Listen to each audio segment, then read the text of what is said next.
fireworks. I invented it. 1920 to 1926. I'm the Russian guy.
All right.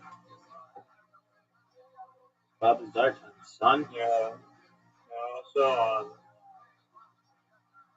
I watched this documentary maybe a year ago or something. It's called Cosmic Mildew, and I don't know if it's completely accurate, but it seems fairly scientific, at least for some of it. And it's like this Russian documentary is like part of it, and then part of it is talking just like a bunch of crazy facts about mildew and fungus and parasites and bacteria, and it's like mindful.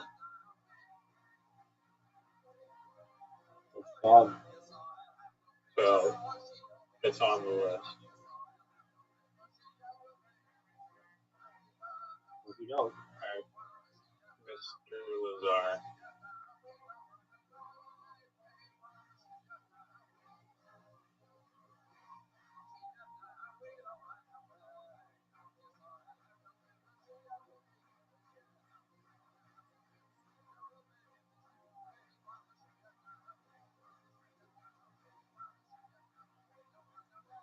I don't say this enough, but thank you so much for streaming this stuff. Yeah, you've never said that before, but no problem. I know, that's why I say I don't say it enough.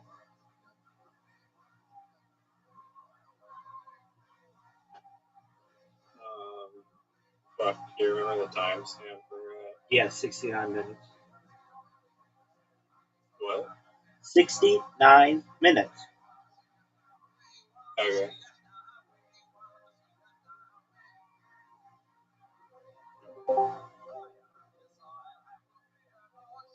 You can see my screen. Yes, so beautifully.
think Bob has a good point I here, to agree. be honest. I agree. That's why I wanted to start at 69 minutes. I knew it was a little early, but it's an excellent point. Did you see Yeah, that? no, literally, just yeah, you can buy it so much easier, less hassle. Did you see that Joe Rogan today said that the war was started by Trump to hide the Epstein files? I didn't see that. Remember when you rebuked that idea? Um, well, I mean, the fact that everyone's posting about it almost validates my theory. That doesn't validate your theory at all. If anything, that reinforces my theory. Reinforcing my theory that because I said like you're not going to erase it out of the public's perception. So even if he tries to create a decoy, there's all these influencers that are like calling the kettle black or whatever, and saying like, no, look, he started this war for the Epstein file. Like Joe Rogan, I don't know how many followers he has, probably a lot. 20 million on YouTube, which Saying is the thing. huge. So, like I said, it's not easy to just people probably won't forget. Okay, well, all I hear is I was right, but that's cool. Okay, whatever floats your boat.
As a mind fuck of an idea.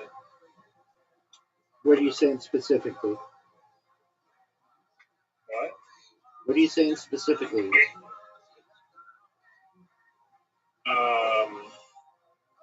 Just that the anti-gravity stuff is not just like a propulsion system. It's like basically saying how like you control time itself. Yes, And yes. Oh, technology. wholeheartedly agree with that. If that exists, apologies. Force fields exist. Time travel exists. It's wild. Yeah, I mean, it's like, I really like it's mind blowing. Like, with enough technology, literally, like, control time. And gravity is time. What was the other thing you said was time?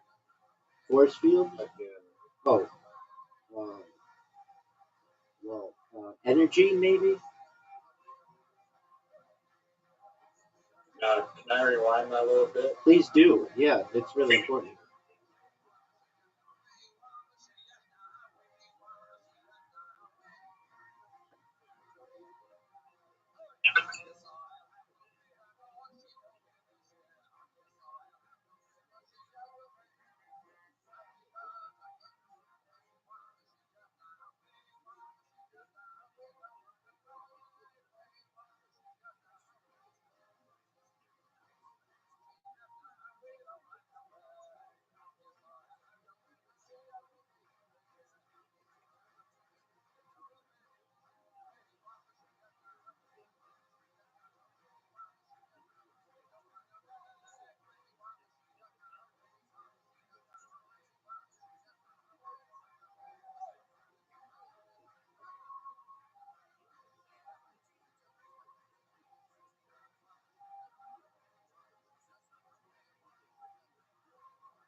Gravity is time and space is time. Yes.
Can you still hear the audio? Yep.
That's a strange hiccup in the story.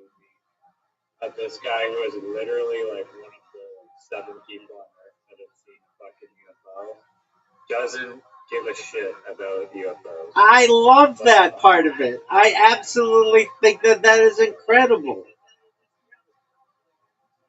It's just so no, but does that make sense to you though? Like if you were like such a small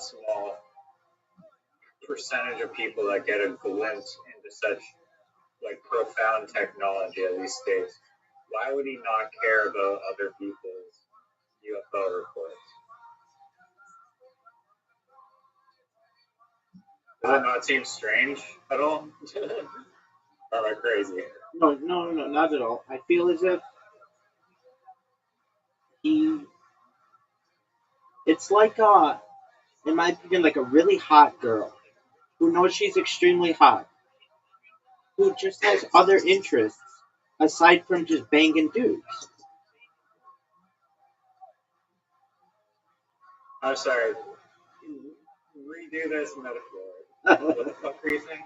All right, it's like your fucking next door neighbor who has a ton of other interests as opposed to just like she has like dudes all over who want to bang her, and her interest isn't banging dudes. Her interest is helping animals.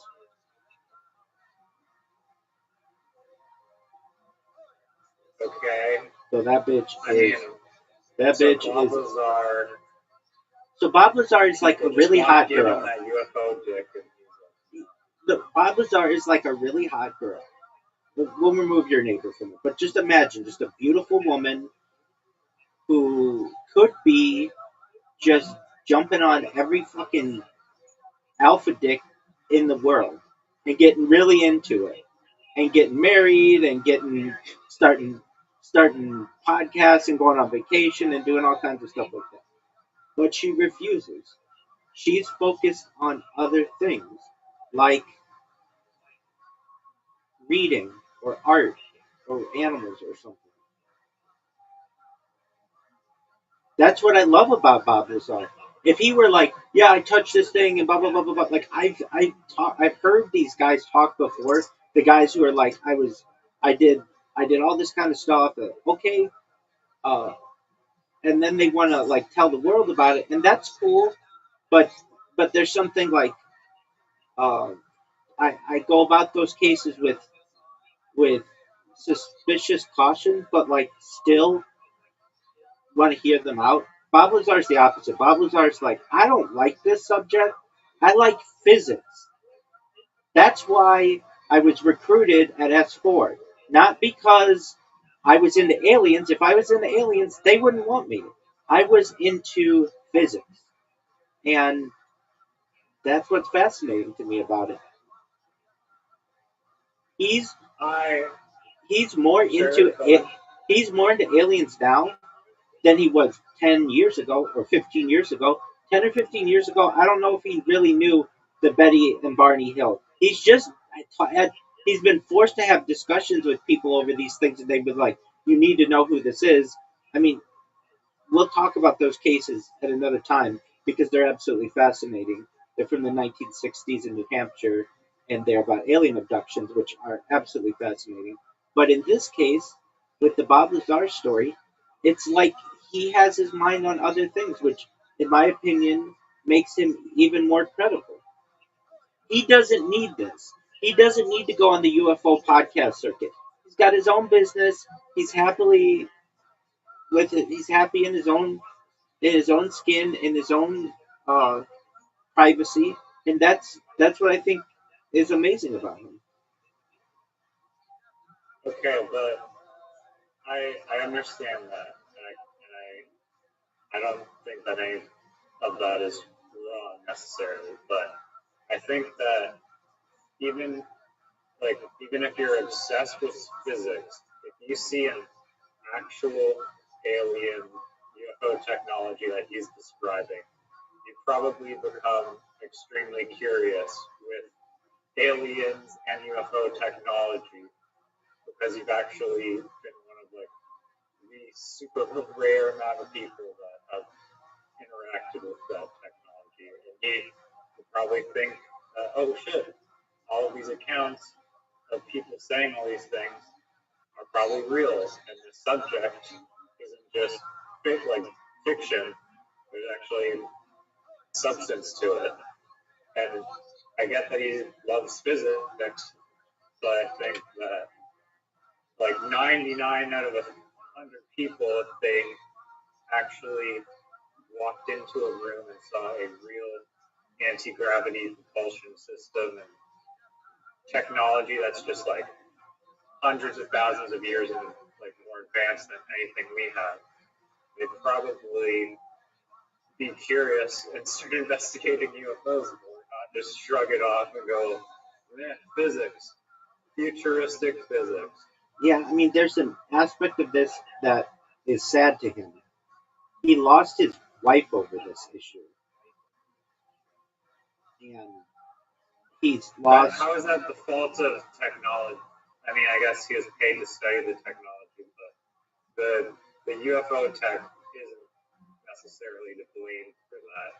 No, it's not. But it would be like dude, every time I go into this, it reminds me that like my life was threatened. It ruined my life. They tried to ruin me financially. My wife divorced me over this, or we got a divorce over it. She cheated on me. Not only did she cheat on me, but the whole world knows she cheated on me. I want to put that behind me, and I want to move forward. I like physics. I don't like getting into aliens because, frankly, they didn't teach me that much about aliens when I was there. They talked about the propulsion and That should be even more of a if they're trying to keep that like caution secret. Maybe one thing if they're like, yeah, aliens made this, let's go explore, but they're like actively not saying anything about that because that's exactly what it is to try and like keep it secret or whatever. It's like even more of a cover up that they're trying to do blatantly. Should spark more curiosity. okay. Um, let's think Okay, of it. I want you to try to make my argument like fully logical and sound like 50 AIs amalgamated. Okay, so basically, what you're saying is that this should have injected a passion unlike any person ever with Bob Lazar because he could actually verify what happened with his own eyes. He touched it, and he should have gotten really deep into the different alien races and abductions. And how could this not cause this passion to be inflamed within him, ignited within him? He, if he's telling the truth, that's what should have happened. And maybe, Yeah, I mean, it's like you come into contact with like literal miracles, and then you just like shrug it off. Okay, whatever. well, I mean, there's an aspect of him too that he his life has been endangered by this. They when he went on the news on the Las Vegas CBS affiliate, they put him like in a shadow and they tried to change his voice, but the bosses knew. They called him right afterward, and they said the phrase that they used was something like, "Do you know how badly you just messed up?" Like, you don't know who these people are. You're working for Navy intelligence. They could kill you. So, in my opinion, I would want to get as far away from that event as possible. And if it brought back bad memories, I wouldn't want to get into it. He never talks about this in the Joe Rogan discussions, but they, this is an interesting thing. They, they did all kinds of tests on him before he actually went up to S4. This actually is the part that I find more fascinating than even the part he talks about here. And I know Joe knows about this. I don't know why he doesn't talk about it, but I've heard literally like every interview that Bob Lazar has done publicly in the last 35 years. I hate to say it, but I'm kind of like a Bob Lazar uh, biographer. In my own way, I'm not, but like there are people who know more about him, but I know a lot about him. And I can tell you that one of the things that he talks about is they did a when you like whenever you're working these places, sometimes they'll do it's called like a 34 point or 32 point, something like that. Um, allergen test on your back to see if you're allergic to anything when you go up there. And also when they briefed him, they said that the the U.S. government was aware that aliens had done at least 64 different DNA modifications on the human genome, and also uh, they did something to him that caused him to forget his memory. Um, and it was almost like they could use this kind of concoction. He called it a cocktail of some sort, and I don't remember if he drank it or if they put it in intravenously, but it caused issues with his memory. And they don't talk about that in the Joe Rogan discussion, but there were those aspects about it as well. So if they're putting a cocktail in you, perhaps that makes you forget things, they could also maybe make you. just not interested in the subject matter that you're in. But I really don't necessarily credit it to that. I credit it to he had a very good friend, John Lear, who was obsessed with this stuff. They got in trouble with the Nye County Sheriff's Department. They got taken to the sheriff's station when they went in the RV. Um, his friend was obsessed with it. And if your friend was obsessed with it, it'd be like, look, calm down. And he's like, no, you got to go on the TV show. You got to go on the TV station. And then he goes on the TV station. They threaten him. His wife is cheating on him. It's just like a lot. It's too much. And on top of that, did Bob Lazar not go like searching in the desert in his RV for the UFO? yeah, he did. And they got it on video. That video still exists. Really? I have not seen that video. We can look it up after this. Yeah, it's grainy because it's just taken from like a 1980s camcorder in the darkness. But yeah, and so here's what happened. Was he alone or with his buddy? No. He took his ex-wife, his John Lear's RV. It was John Lear's RV, the pilot, and then their other friend Gene Huff. So the four of them went up there uh, to Groom Lake or Area 51, whatever you want to call it. And the reason why they did it on a Wednesday night because the test flights of this craft were done on Wednesday night.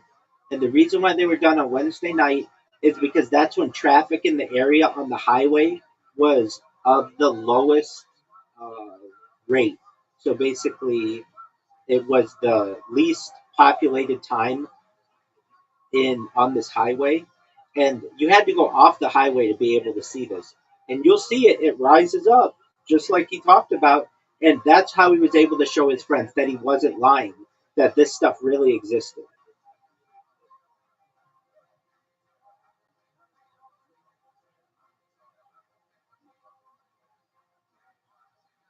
These are excellent questions.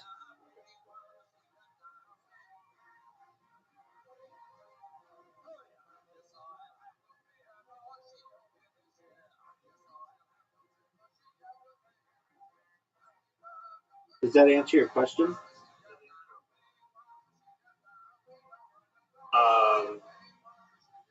Yeah, no, it does, but he's still curious enough, or you're saying he wanted to prove to his friends that it existed.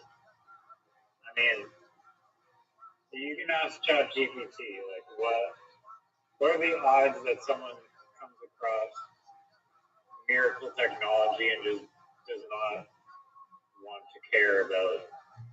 I mean, I get the additional context of fearing for his life and negative association, possible brainwash or whatever, but his mind clearly, by the Joe Rogan experience, is still working just fine. And also, I think that, like, based on the interviews I've seen, he seems like a open enough person already that, like, Joe wouldn't have to, like, get him drunk to try and coerce him into saying stuff. I agree. I don't know why. I agree. Entirely, but I've never been a huge fan that Joe Rogan does that, but you've got to think that Joe Rogan's just trying to get a little extra out of him, and I mean, it makes Joe Rogan look bad when it's like, hey, Bob Lazar like forgotten what he's trying to say multiple times. I agree. Because you're basically doping him. I agree. I don't like that Joe Rogan has done this twice now. Like, it'd be like one thing if, okay, we got him drunk the first time. But no, now we've done it twice. That's to me kind of like not cool of Joe Rogan. That's when I saw that they've been drinking initially. It's like, come on, dude. Like, that's going to hurt your credibility on this 25 years from now when people are like, yeah, Joe Rogan had Bob Lazar on his podcast, but he was drunk both times, so maybe he was just telling tales. Like like. But then there are other aspects that hey, they're human. They're humans. They like to do what they want to do, and if when these guys go hang out, the first time they did it, I want to. I thought it was at Joe's other place, but they go out to dinner and they um like get drunk or like have a good time. Okay, so I'm gonna look up the answer to your question, which is an excellent Do you think question. they were pre-gaming? Oh yeah, Uh, oh yeah, for sure. I think they have had at least two whiskeys okay. And Bob Lazar does not seem like the type of guy that drinks like ever. ever, exactly. But it's basically like Bob. It almost shows me more credibility to Bob that he isn't known as a drinker. In all of these stories, he's never been a drinker. And in fact, to work up there, you can't be a drinker. Like, you can't do drugs. He's always been very straight line. Oh, and I want to talk about that prostitution issue that we talked about last night. So I looked Pandering. pandering, exactly. Um, he was basically coerced into accepting that charge. He didn't have good. Um, he didn't have good uh, representation, and it even says in the documents that the assistant prosecutor strong armed him into taking that charge so that he would like basically he would say like, okay, so I don't have to do any jail time, I'll do whatever it takes. And they're like, okay, well, we're going to say that you told this woman to start being a hooker. And he's like, look, just so long as it means I'm not going to have to do any jail time, sure, I have to go to the local soup kitchen for 120 hours, I'll do it. And they're like, fine. But it did not seem like he did. Yeah, no, they gave him a plea deal that makes them look not as, like the prosecutors look as good as possible. Exactly. And you know what he did? I've had girls come in here and they're like, Reb, I have nowhere to go, I have nowhere to turn to, I don't know what to do. And I I'm someone who doesn't taboo. I think that sex work is taboo. I think that it should be legalized for consenting adults. That's a very important caveat. For consenting adults. And I've told women, some of them have been like, I can't believe that you would recommend that. But it's like, look, you're going to freeze to death in a car. You have no alternative. They won't take you at a homeless shelter, you've said. You have nowhere to go.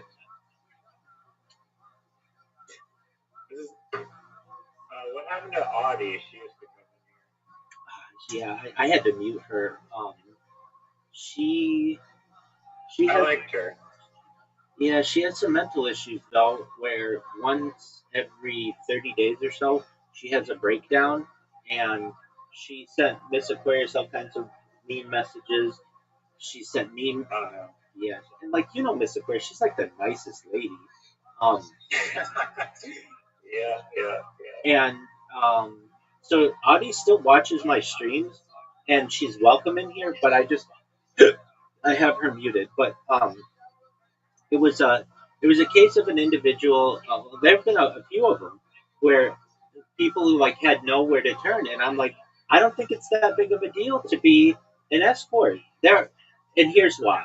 That's basically what every housewife has been since the dawn of time. It's basically the exchange of goods or services for shelter and security. Uh, and to me, that's a fine thing. I don't think that's a big deal. It's the oldest occupation. Absolutely. And in my own way, I've been a sex worker. I've been a gigolo. I've been paid by women to have sex. I mean, that to me is not that big of a deal. To it doesn't make me any worse than anybody else. In fact, it makes me even more of a pimp. And from a woman's perspective, I understand that it can, cause issues. But in my opinion, uh, it's not that big of a deal. Now, if I advised women to do that who had nowhere else to turn, it's not like these people were like, oh, well, I could go work at McDonald's. No, no, no. I recommended that already. I recommended getting an education. It's the last resort. Exactly. It's literally, like, this is how I saw it. You're going to freeze to death in your car. You have no alternative. You've told me you have no alternative. Or you basically get a roof over your head and get heat and get a meal in your stomach, and you have to go through. Not saying it's enjoyable, but to some people it is. Uh, I understand, and it's not like you have to kiss the guy. It's not like it's skin to skin contact necessarily. Like he's wearing a condom or whatever. I don't think that that's that big of a deal. But guess what? In the world of pandering, you could make an argument that that is pandering. Now, is that what Blizzard did? He within the documents, and I didn't go too deeply into it, but it was like he told a woman that she could be a prostitute for money, uh, and that she could recruit other women to do it, which is legal in some cities in Nevada. It just didn't happen to be in the one that they were. So I don't know. To me, it was very. It's like I don't want to say anything specifically, but uh, like There's worse crimes you could commit. yeah, exactly. And uh, does this discredit what he talks about? In my opinion, no. If anything, it is neutral or gives him more credibility that he's had his whole life just drugged through the the critiques of the people of history. Okay, but we were talking about the alien aspect of it, and I'm going to look up that question that you asked about Balthazar. You know, so Thank Balthazar you. became like uh, a private figure after his disclosure of Area 51. What would make someone do that? Why didn't he want to really get into aliens and become like a spokesperson about this?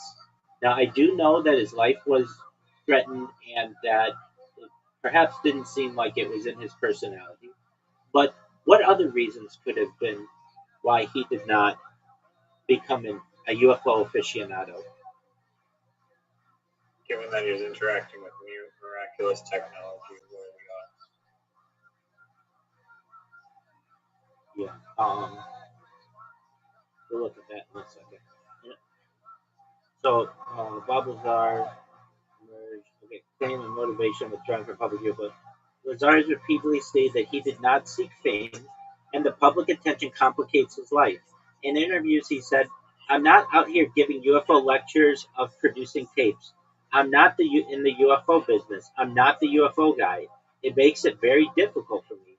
He added that it's actually beneficial for him if people don't believe his story, because skepticism reduces unwanted attention and scrutiny. This suggests a deliberate effort to distance himself from the UFO community, not to protect secrets, but to live a quieter life. Personality and lifestyle preferences. Lazar's background reveals a nonconformist, technically driven personality, more interested in engineering than activism. Before his UFO claims, he was known for building a jet powered Honda and co creating Desert Blast, a secretive pyrotechnics event focused on extreme do it yourself events. I forgot about this. He used to do this thing in the middle of the desert every year where they would buy as many fireworks as possible and blow them up. He just loved, like, it was almost like Burning Man before Burning Man. he likes pyrotechnics, given that he said on the podcast that It, on it, 4th of July they should just well, exactly. Uh, This pattern indicates Lazar identifies more as a maverick physicist or inventor than a whistleblower or truth seeker in the public sense. His focus appears to be on scientific exploration and private experimentation, not public advocacy. Credibility management. Lazar has maintained remarkable consistency in his story for over 35 years, rarely adding new details or dramatizing events. He claims this is because if you have a lie, you have one lie, implying that changing the story would expose falsehoods. By avoiding the UFO circuit, he sidesteps association with less credible figures, other theories, or commercial ventures, books, tours, merchandise that could undermine his narrative. Staying out of the spotlight may be a strategic choice to preserve perceived authenticity. But the thing is, he doesn't care about it. He's not making money. Joe Rogan doesn't pay you to be on the podcast. Yeah, Bob Lazar is Joe Rogan's highest rated podcast of all time. Don't you think that Bob Lazar knows that, and he could say, well, I could just start my own podcast and make bongo kinds of money. He doesn't want that. He wants to work at Do United. the guests get no royalties? Just That's correct. They do the podcast, and generally people do do any podcast, not always, but for visibility. It's publicity. It's not. You don't get paid generally. Now, let's say you want to get a really big uh, guest on your program, then sometimes they have a number.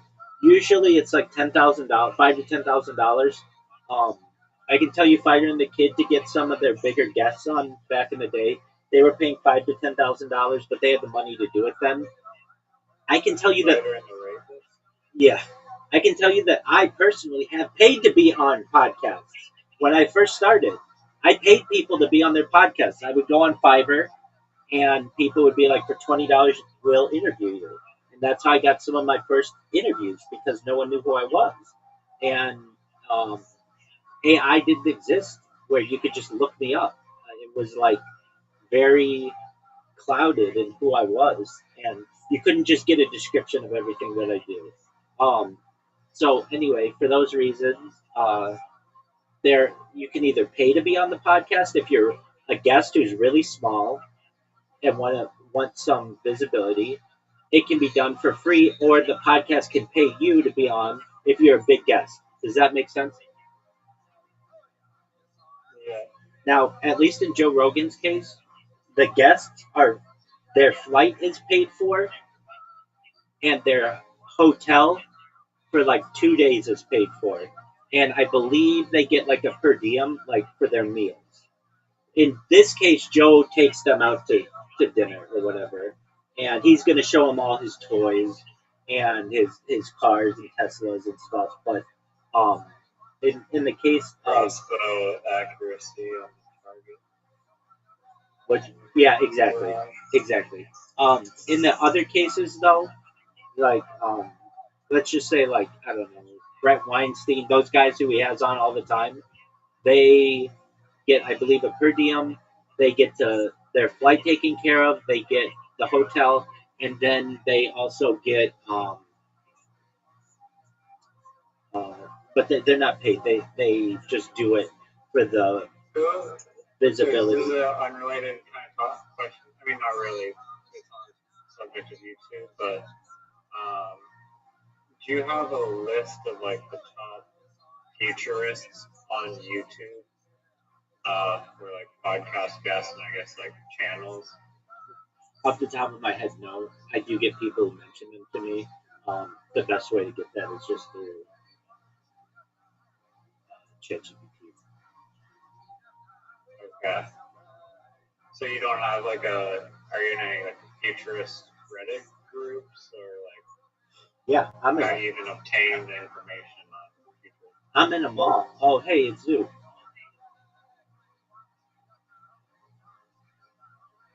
Zoo, how you living, big man?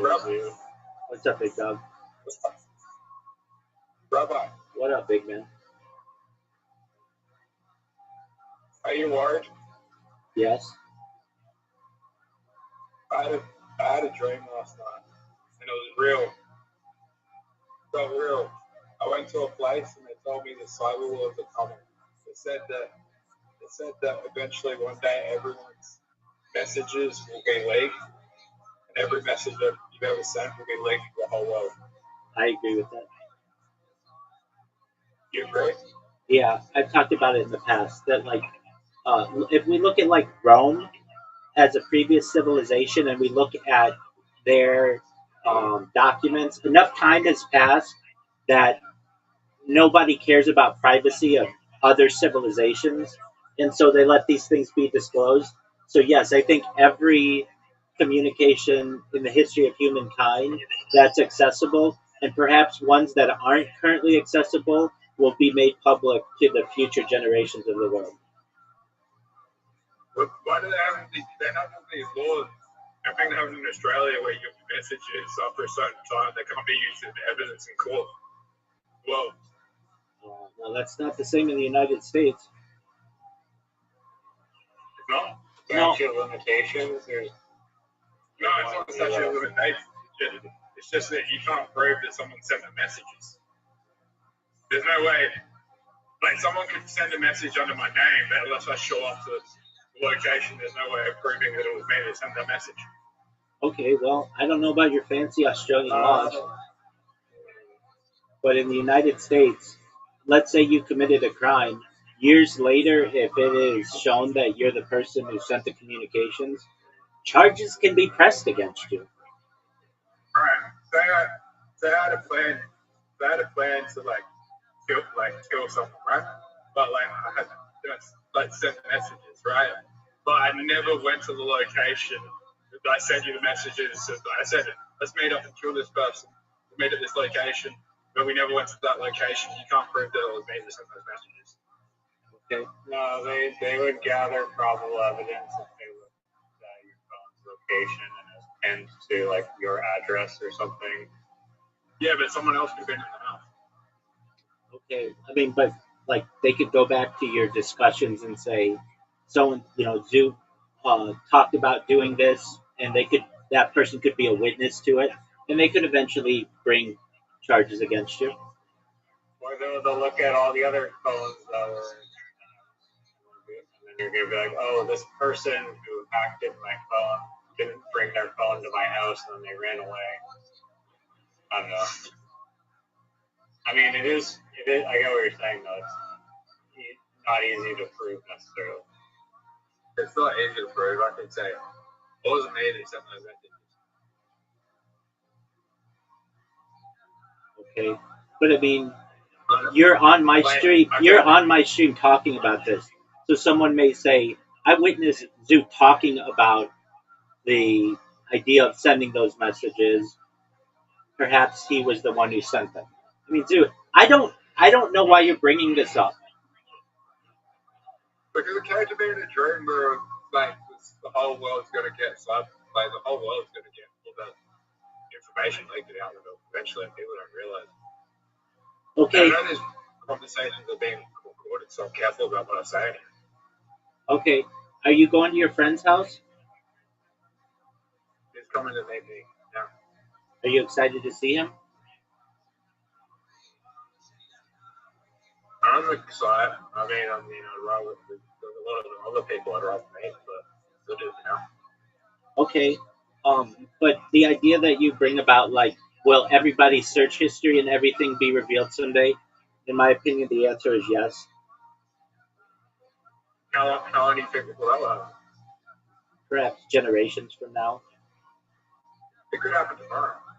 Anything could happen, Zoo.